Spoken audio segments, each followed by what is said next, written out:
मेरे सभी प्रिय श्रोताओं को राधे कृष्णा। हम इस चैनल पर श्रवण कर रहे हैं माघ मास कथा के सभी अध्याय। आज हम श्रवण करेंगे माघ मास महात्म्य कथा का तीसरा, चौथा और पांचवा अध्याय। तो चलिए प्रेम से बोलेंगे ओम नमो भगवते वासुदेवाय।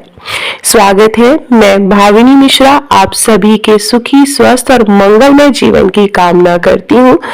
आज पौष मास के कृष्ण पक्ष की षष्ठी तिथि है, जो कि सुबह 7:05 तक रहेगी।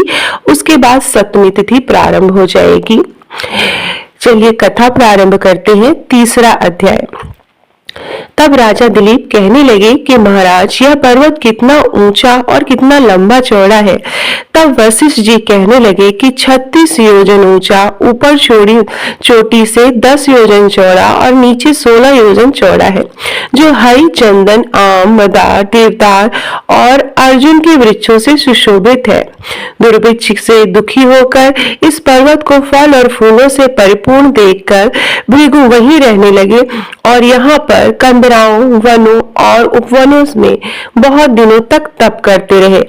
इस प्रकार भृगु ऋषि वहां पर अपने आश्रम पर रह रहे थे और एक विद्याधर अपनी पत्नी सहित उतरा।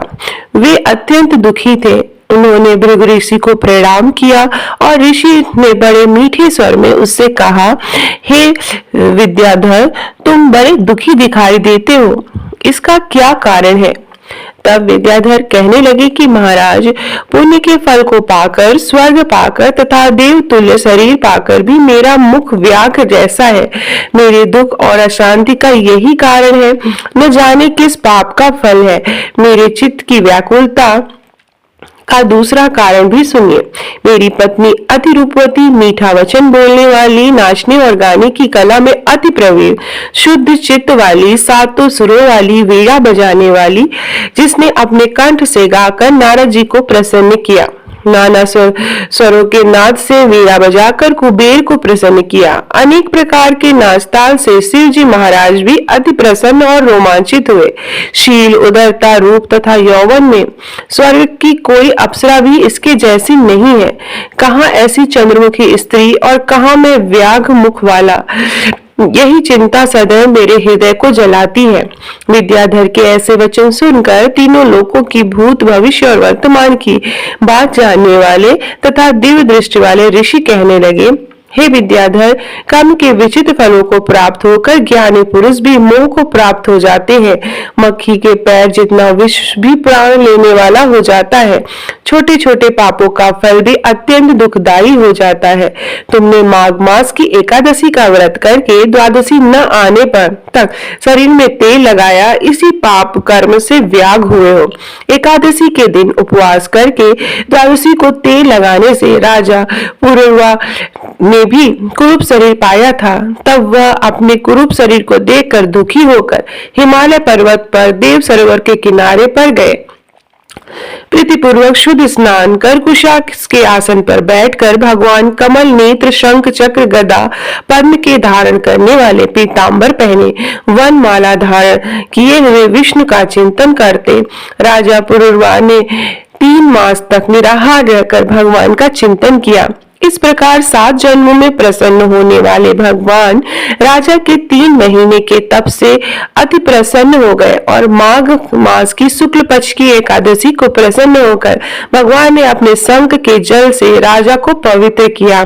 भगवान ने उसके तेल लगाने की बात याद दिलाकर सुंदर देवताओं सा रूप दिया, जिसको देखकर ऋषि भी उसको चाहने लगे और राजा कृतकृत्य होकर अपनी पुरी को चला गया। भृगु ऋषि कहने लगे कि हे विद्याधर, इसलिए तुम क्यों दुखी होते हो? यदि तुम अपना यह राक्षसी रूप छोड़ना चाहते हो तो मेरा कहना मानकर जल्द ही पापों को नष्ट करने वाली हेमकूट नदी में माघ मास में स्नान करो, जहाँ पर ऋषि सिद्ध देवता निवास करते हैं। अब मैं इसकी विधि बताता हूँ। तुम्हारे भाग्य से माघ मास आज से 5वें दिन ही आने वाला है। पौष शुक्ल एकादशी से इस व्रत को आरंभ करो। भूमि पर सोना, जितेंद्र रहकर दिन में 3 समय स्नान करके महीना भर निराहार रहो। सब भोगों को त्याग कर तीनों समय भगवान विष्णु का पूजन करो। जब तुम द्वादशी को शिव श्रोत और मंत्रों से पूजन करोगे तो तुम्हारा मुख देखकर सभी चकित हो जाएंगे और तुम अपनी पत्नी के साथ सुखपूर्वक रह सकोगे।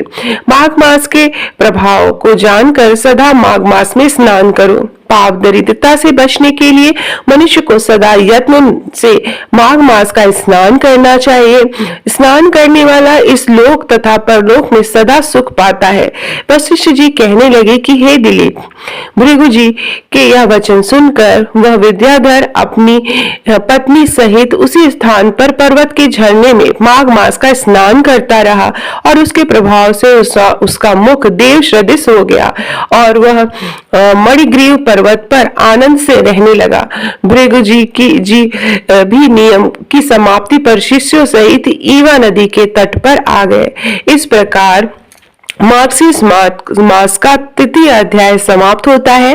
प्रेम से बोलेंगे ओम नमो भगवते वासुदेवाय। अब हम प्रारंभ करेंगे माघ मास महात्म्य कथा का चतुर्थ अध्याय। श्री वशिष्ठ जी कहने लगे, हे राजन, अब मैं माघ मास के महत्व को कहता हूँ जो कीर्तवीर्य से पूछने पर दत्तात्रेय ने कहा था। जिस समय साक्षात विष्णु के रूप श्री दत्तात्रेय सत्य पर्वत पर रहते थे, तब महिष्पति के राजा सहस्त्रार्जुन ने उनसे पूछा कि हे योगियों में श्रेष्ठ दत्तात्रेय जी, मैंने सब धर्म सुने, आप कृपा करके मुझे माघ मास का महात्म्य कहिए। तब दत्तात्रेय जी बोले, जो नारद जी से ब्रह्मा जी ने कहा था वही महात्म्य मैं तुमसे कहता हूँ। इस कर्म भूमि भारत में जन्म लेकर जितने माघ स्नान नहीं किया है उनका जन्म निष्फल हो जाता है। भगवान की प्रसन्नता, पापों के नाश और स्वर्ग की प्राप्ति के लिए माघ स्नान अवश्य करना चाहिए। यदि यह पुष्ट और शुद्ध शरीर माघ स्नान के बिना ही रह जाए तो इसकी रक्षा करने से क्या लाभ।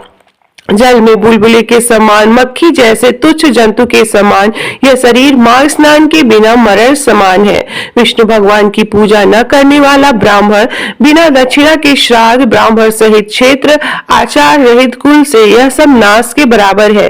गर्भ में धर्म का, क्रोध से तप का, गुरुजनों की सेवा न करने से स्त्री तथा ब्रह्मचारी, बिना जली अग्नि से हवन और बिना साक्षी से मुक्त का नाश होता है। जीविका के लिए करने वाली कथा, अपने लिए बनाए हुए भोजन की क्रिया, शूद्र से भिक्षा लेकर किया हुआ यज्ञ तथा कंजूस का धन, यह सब नाश के कारण है।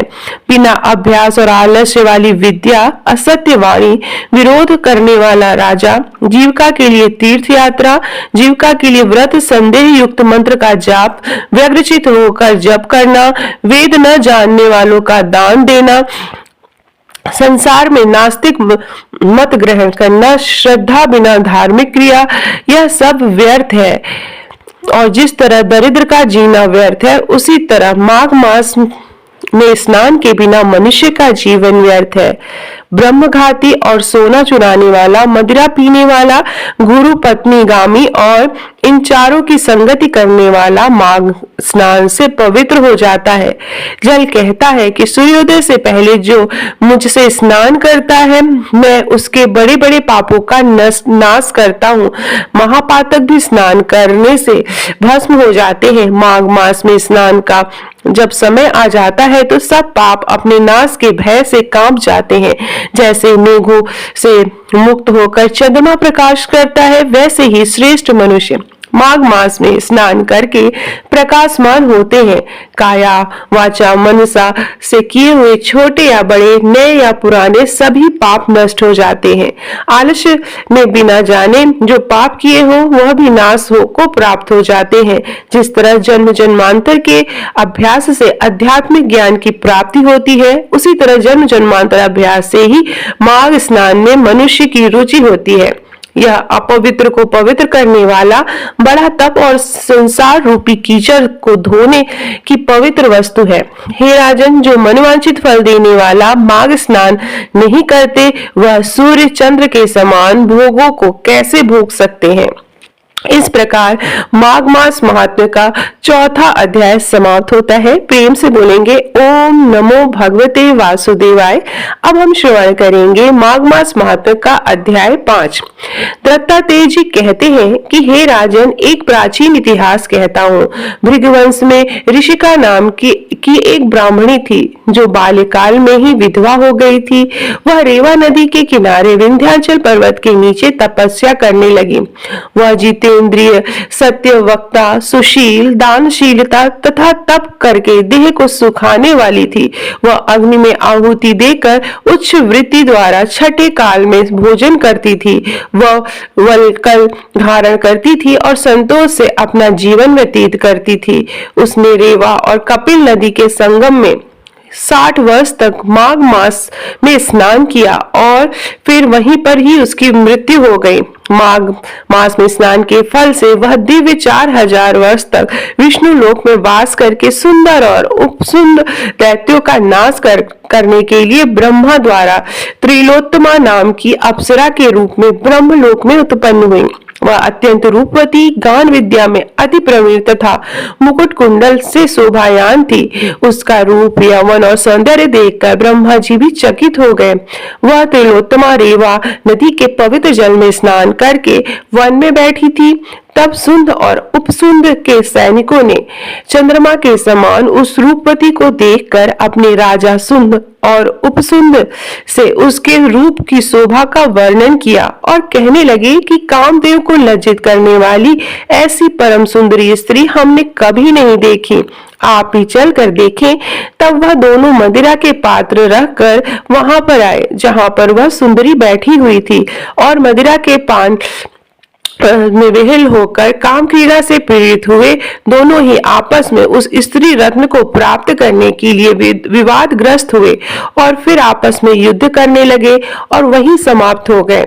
उन दोनों को मरा हुआ देखकर उनके सैनिक ने बड़ा कोलाहल मचाया और तब तिलोत्तमा कालरात्रि के समान उनको पर्वत से गिराते हुए 10 दिशाओं को प्रकाशमान करती हुई आकाश में चली गई और देव कार्य सिद्ध करके ब्रह्मा के सामने आई। तो ब्रह्मा जी ने प्रसन्नता से कहा, हे चंद्रवती, मैंने तुमको सूर्य के रथ पर स्थान दिया है। जब तक आकाश में सूर्य स्थित है, नाना प्रकार के भोगों को भोगो।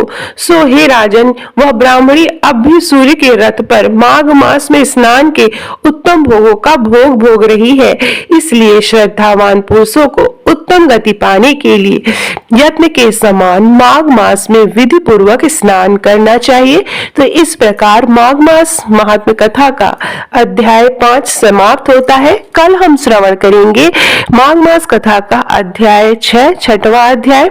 तो चलिए प्रेम से बोलेंगे ओम नमो भगवते वासुदेवाय। कथा श्रवण करना पसंद आया हो तो कमेंट बॉक्स में ओम नमो भगवते वासुदेवाय जरूर लिखिएगा।